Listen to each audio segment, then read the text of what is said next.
to the Pauper Players Podcast. I'm Hampuse1, and thank you so much for joining me. If this is your first time joining me, the philosophy of this podcast is to speak to the players who are shaping the metagame so that their voices can be heard. This week's voice is Hampuse1. He's been on the podcast before after winning the challenge with Tron. This time, he's the top Tron finisher of the format championship. I had the opportunity to play the format championship as well, and there's actually a few very interesting stories that are going to come out of this top four, but even though I got to play the format championship, Hampuse1 can say something that I cannot. Hampuse1 was almost a champion.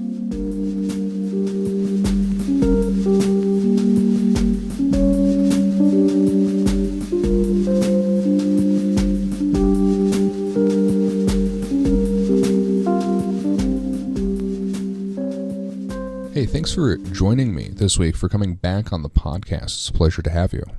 I'm glad to be here. I'd like to jump in and discuss your fourth place finish in the championship.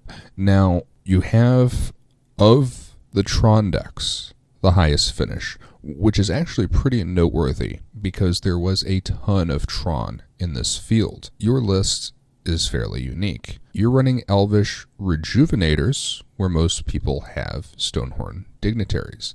Now, I'm gonna guess that was a championship decision. I'm gonna guess you still play Stonehorn Dignitary if you were to play a league or a challenge. So I'm not sure. I haven't tested this deck a lot. So a few weeks back, I asked Raptor if he was playing something cool, and he sent me this Tron list that was supposed to be more consistent than other Tron lists, and it basically looked like the deck I played in the champs, because I played Stonehorn leading up to like Saturday, and I didn't have that good of results in the leagues, so I started testing his deck instead, and it felt much better, especially versus the decks where Stonehorn isn't good. So I just changed a couple of cards and just ran with it. It felt much better than the Stonehorn versions for this type of metagame. Well, it definitely worked out. I have some questions about the breakdown on a few numbers, though. You've got 3 Impulse, 1 Forbidden Alchemy. Yeah, so one of the changes from Raptor's list was that I added Forbidden Alchemy over the third Guild Globe. I think Forbidden Alchemy is really good versus blue decks, because you can play both Teachings and Alchemy on their end of the turn, and you can also flashback it, so they have to counter stuff in their end step, or like let them through and then try to counter stuff on your turn. So I like those kind of cards in the blue matchups versus like Is It Fairies or blue-black control, even though no one played that in the champs. But I think those cards are really good. And Alchemy digs 8 cards if you flash it back, so it's an amazing top deck. And Impulse is just so good to finding Tron pieces. Okay, well that really does explain why the first copy of Forbidden Alchemy is better than the fourth copy of Impulse between the flashback, and I also feel like there's probably a little bit of hidden value in the fact that it costs 3, right? Whereas Impulse costs 2, Spellstutter Sprite can hit things on 2 fairly easily. A little more difficult to hit something on 3 with the Spellstutter Sprite. The Guild Globes, right? You run 2 Guild Globes. You mentioned originally there were 3 in the list. How have they been? So the Guild Globes they're all right. I would much rather have the 5th and 6th Prophetic Prism, of course, but I think they're quite good. In the nut draws, they're still good because you can play Mulder. In some drafts, they might be better because you could play Tindrova Horror easier because they tap for 2 colors. But they're mostly all right, never in the way, so to speak. I think Lobo also tried Mana Geode. It's a 3 artifact, taps for any color and scries when it enters, and I think that's also an alternative. So they're good enough to keep, they're not good enough to be excited about. Yeah, I board them out a lot also, because I don't have... So when I play Stonehorn, I usually have 4 Stonehorn and 2 or 3 Moments piece I can board out when I don't care about combat. But now I just have the 3 Moments piece, So I need to board out, like, I boarded out Guild Globes a lot. I boarded out Rejuvenator. Then Raw Horror goes out in some matchups. And those were like the main cards that I looked at cutting. You're running one copy of Island. Did you ever fetch for it with an expedition map? I don't remember if I did in the tournament, but I do that a lot. So I would never cut the one island. I know a few people do that, but I think when you go turn 1 expedition map, turn 2 crack, and you need a blue source for Muldrifter, I think that's very important. Or like Impulse. But I do think the island is better if you play a Seagate Oracle, because then you can play that in turn 3. But I really like it. Raptor played 2 in his list, but I dropped one of the islands for the Swift Water Cliffs, and I was really happy with the Swift Water Cliffs. I think it was really good because there were so many blue decks. Yeah, you've definitely got some red cards in your sideboard.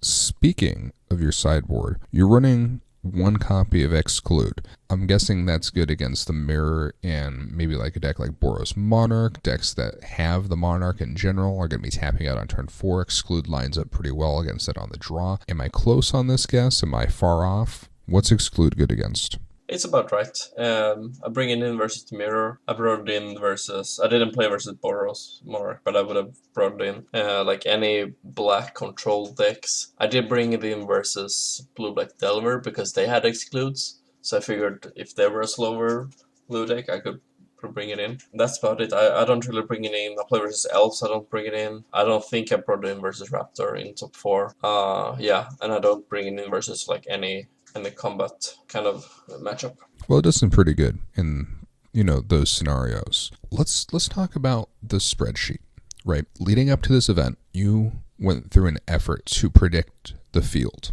How early before the tournament were you working on that? Like, when did that start? I'm not sure, actually. I think might be maybe 4 weeks before. But because people changed decks, December 1st, I started the sheet, so about 5 weeks. But because people changed decks, it changed a bit until the last week. And a lot of players don't have a lot of postings, so I don't know how good my guesses were. They were probably quite good, but a lot of players don't have a lot of postings since the bans, which means that it's very, very hard to predict. Some players are very easy to predict, like me or Helsa or C4 Cookie, or people like that. But I think it's good to get an overview of what decks that were expected. But my preview was very divided. I think I predicted like 6 Trons or so, and that was the most played deck, so like 6 Boros Monarch. So a very, very divided field.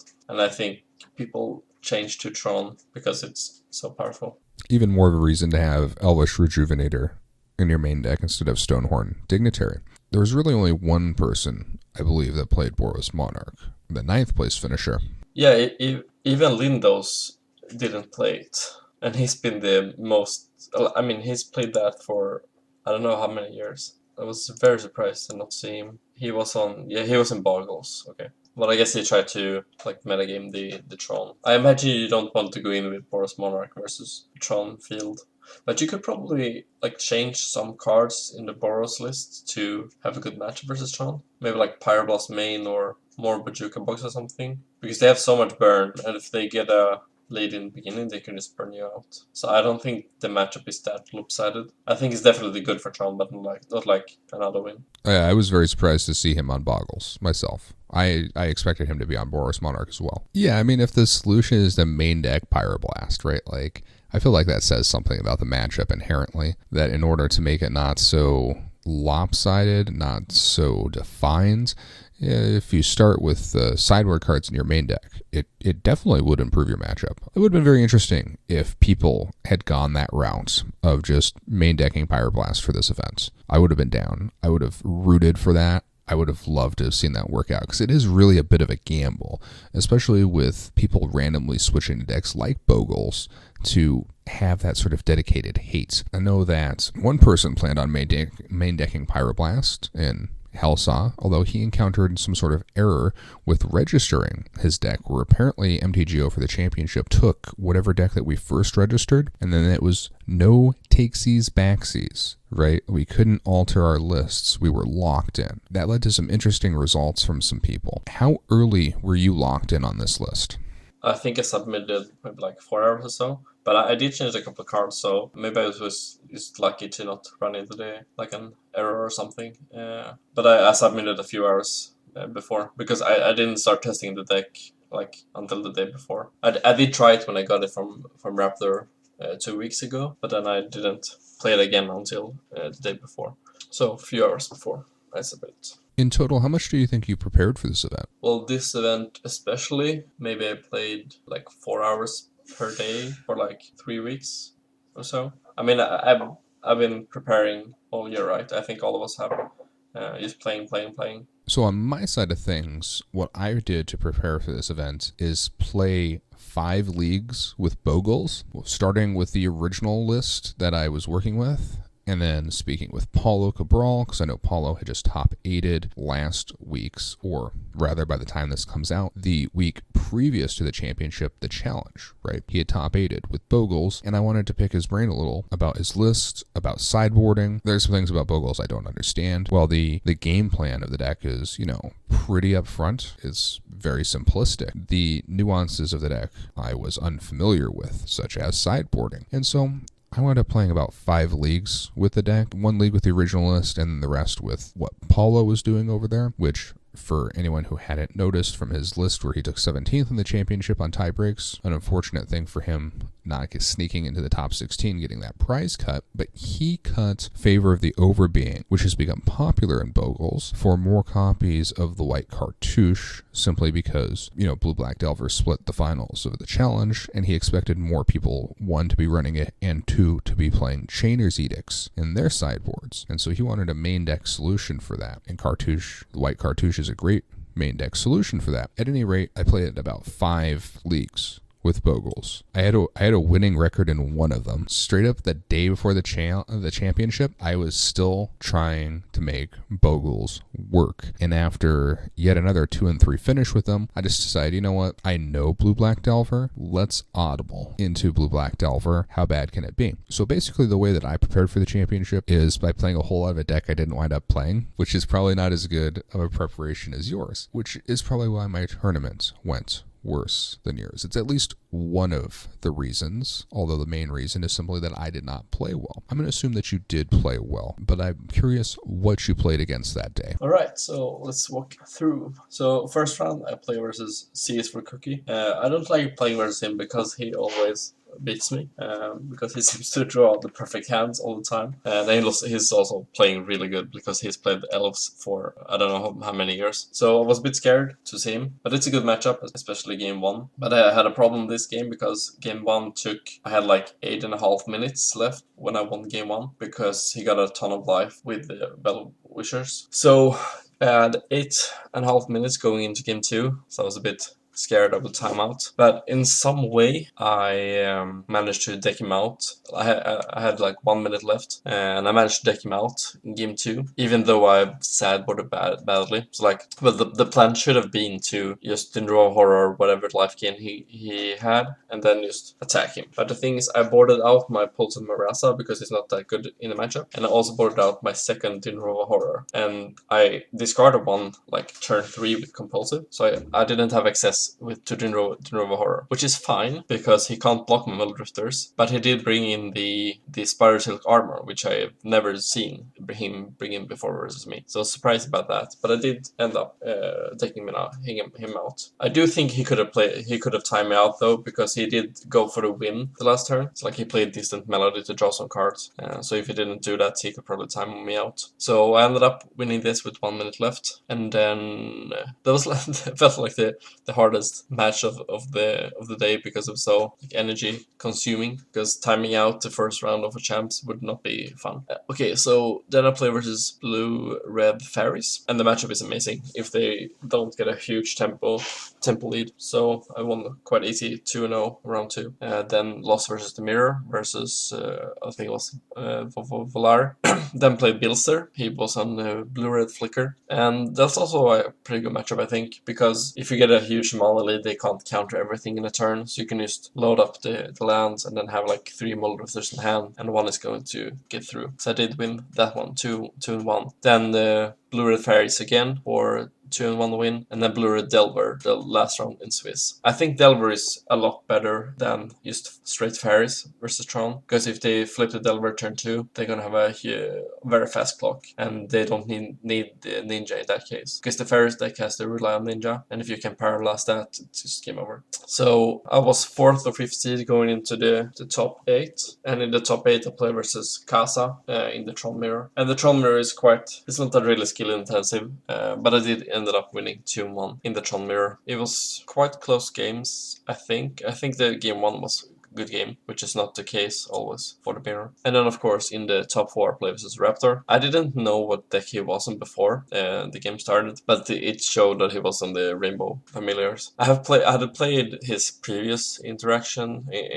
of the deck. It was without the Familiar, and more just, I think he played the enchantment that makes him tap for 1 more forest, just to try to get a huge land. So I know what he was doing, but it didn't really help, because he had counter spells, so I needed to have a lot of counter spells. I did win game 2 because I didn't overheard him on turn 4 or 5 or so. So I think that's the way to go if you want to beat the Familiars matchup with Tron. Yeah, that was my games. 8 of them in a day. Yeah, Dim Rover Horror on a land that has a Utopia Sprawl on it. Maybe a Wild Growth, maybe an Abundant Growth, all in the same land. That seems like a pretty clear path to victory for sure. Yeah, so you either Dim Rover Horror a land with enchantments, or you Dim Rover Horror a growth chamber, and that's usually enough as well. And the thing is, if you bounce one of the lands, he's gonna have fewer mana to counter your flickers or ephemerates, so you can trigger the Dim Rover Horror multiple times. It's pretty neat. I think when you touched on the Bilster round, you sort of explained to anyone who's curious why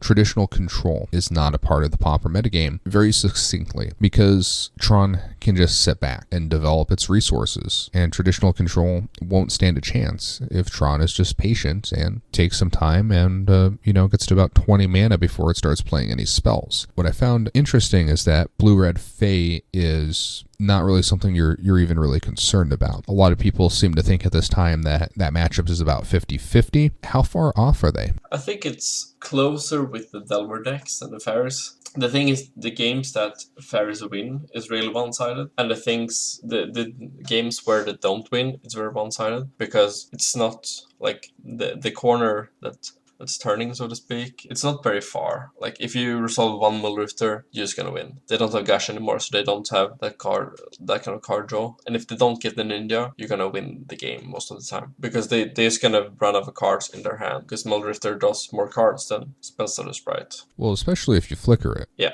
especially. So I think the matchup is good. It was much, much worse before, when they had Gush and Daze and Foil, if they played that. I don't remember if Blue-Red played. But I think it's really good. Speaking of matchups, are there any that you're concerned about with Tron? I think Boggles is not that good. It's probably about 50-50, but they can win so easily from Fling or whatever the card was called that Kirby played. Other than that, I think Affinity is similar to Boggles, because they can win with Fling as well, and they always seem to have it turn 4 to 5. But other than like Fling decks, they can beat you, I guess, Burn as well. Like, anything they can beat you through your fogs is a bit scary. And of course, Glam Destruction, like Ponderous played. I didn't face him, but his deck looked really good versus Tron. I do think also Elves is quite powerful game 2 and 3, because they can load up, they can like draw the whole deck in a turn and then play a few longbows or play the harsh Sentinels to kill you even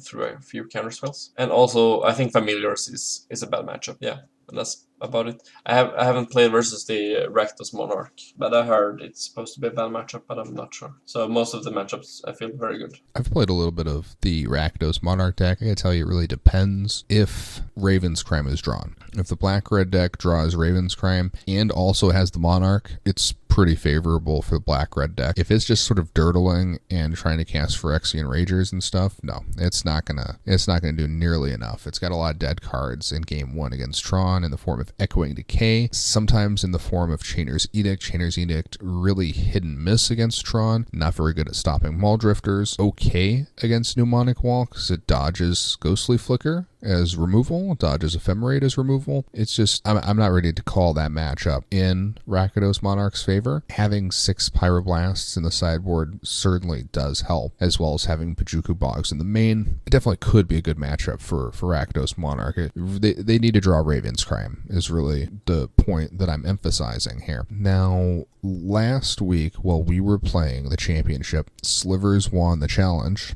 It beat Tron multiple times in the top 8. What are your insights on that matchup? So I think if Tron draws like decent, I think it's gonna beat it. But they really need all the answers directly, because if they just empty their hand and play the Bladeback Sliver, they're gonna win in 2 turns. I think I faced the guy who won the challenge in a league, and he just crushed me because I didn't get an answer for the Bladeback. But you probably want to bring in some Harder Blaster in that matchup so you can destroy it. And if you kill the Bladeback, they can't win. So it's probably a better matchup for Slivers now than it was before they added Bladeback, but it should still be favorable for Tron, I think. I think that's a pretty good assessment. I am on the same side as you. I feel in that assessment, being on the other side of the fence as the player who's played more Slivers than Tron, I'm not ready to call that favorable for Slivers, even though I had a good weekend. I'd expect Tron to still beat it at least 60% of the time. That would be my guess, especially if the Tron pilots know to bring in Hydro Blast, right? As opposed to, say, bringing in a copy of Weather the Storm, where an inexperienced Tron pilot might make a mistake such as that. A talented one would not. What would you do to change this deck to play in a league? Because certain choices that you've made in the main deck and the sideboard, I presume, are directly tied to the championship, to the metagame that you expected, to the metagame that you developed a working model for with a spreadsheet to try to predict the other players. Now, in your mind, I'm sure your predictions for the average league, or maybe even a challenge, would be a bit different of a metagame. What changes, what adjustments would you make to this list moving forward? So, to be honest, I think the deck is quite good for leagues as well. I do think, I added the 4th Moments piece, or the extra one in the sideboard before the tournament, and I think that kind of change would have been better for a league. So I think I was a bit too afraid for the combat decks in the champs as well. So I think the deck is still good to play in the league, and I don't really know what I would change. I think the deck is really good. Maybe I'm gonna look at some kind of alternatives for Guild Globe, and the exclude is not that good, so you could probably change that to something if you want something else, maybe to Nova Horror or Luminous Crusher or something. Yeah, but I think the deck is very good otherwise. What's your take on Ulamog's Crusher in the mirror? Because this is a very polarized issue, right? Helsa thinks it's terrible in the mirror. Birdman thinks it's terrible in the mirror. Raptor thinks it's okay. He's probably the only one who's not polarized on the issue. Everyone else who's playing Ulamog's Crusher thinks it's incredible in the mirror. Whereas the two people that are most commonly thought of as Tron pilots, right? The people that play a lot of Tron and make a lot of content for Tron, they hate it. What's your take on Ulamog's Crusher in this deck? So I think you can compare it to Nova Horror. If it comes down on turn 4, Ulamog's Crusher is better, because you're not going to have Stonehorn after the board. The Nova Horror does counter the Crusher though, but I think if I'm on the draw and they play a Crusher on turn 4, I'm probably not winning that game. But it's not going to win me the game either if I'm behind turn 12 or so. But I think the drops where it's good, it's just wins you the game. So I think it's really good. Okay, fair enough. I don't really know what to think about Ulamog's Crusher in the Tron mirror myself, because I'm just not the kind to find myself in the position to be playing the Tron mirror. I do like attacking. There's not a lot of that going on in the Tron decks. Having participated in the Format Championship and having played a lot of Pauper leading up to the Format Championship, what is your take on the format at this time? Because this is a conversation that I got into with last week with my guest, because that's something that is a bit more common on his podcast, discussing things like format health. And I don't really want to get in the habit of doing it every week, but I am curious what your take is on that subject. So I really enjoy playing degenerate decks. I think that's the word, where you make your opponents as miserable as possible. And I think Tron does that really good, or Flicker in general. And Tron seems a bit too strong right now, and I don't know if